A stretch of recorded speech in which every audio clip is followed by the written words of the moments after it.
പൂത്തു അയ്യാ കണ്ണാടിപ്പുഴയിൽ വിരിയണ കുളിരല പോലെ.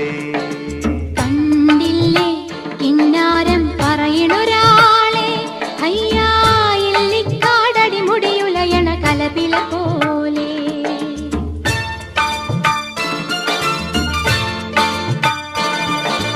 പെണ്ണിന്റെ ചെഞ്ചുണ്ടിൽ പുഞ്ചിരി പൂത്തു അയ്യാ കണ്ണാടിപ്പുഴയിൽ വിരിയണ കുളിരല പോലെ.